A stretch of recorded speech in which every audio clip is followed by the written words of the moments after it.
year is 1566. For over a century, the Ottoman Empire has expanded relentlessly, swallowing kingdoms, toppling fortresses, and pushing ever closer to the heart of Europe. The great Sultan, Suleiman the Magnificent, now turns his eyes toward Vienna, the last bastion of the Christian world in the east.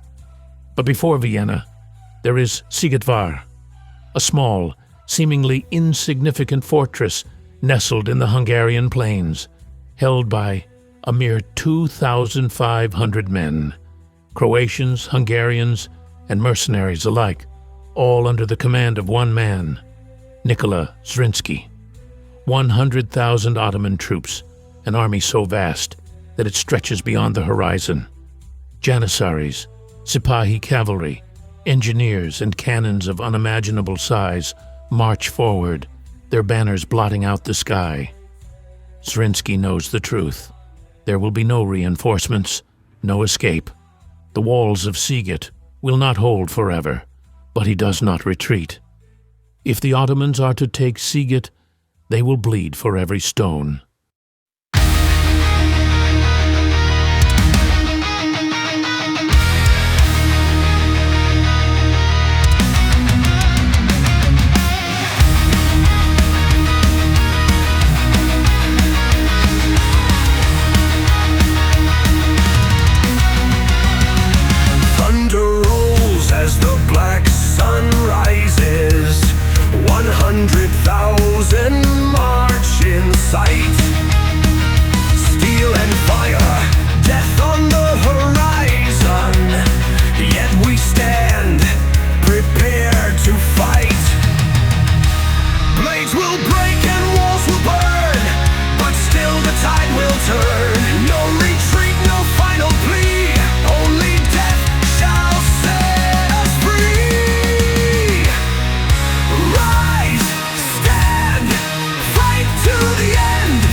When the battle ended, the fortress had fallen, but the cost of victory had been catastrophic. The Ottoman Empire had won, but at a price they could not afford. Sigetvár had delayed them for over a month, long enough for the seasons to shift. Suleiman the Magnificent the greatest sultan of his age, had died in his tent before the final assault, and of the 100,000 troops that had begun the siege, 30,000 lay dead. There was no army left to march on Vienna.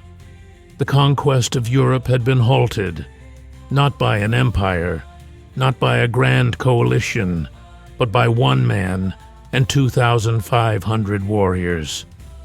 Nikola Zrinski and his soldiers had stood alone, knowing they would die, but also knowing that their sacrifice would shape the fate of the world. And for that, history remembers them.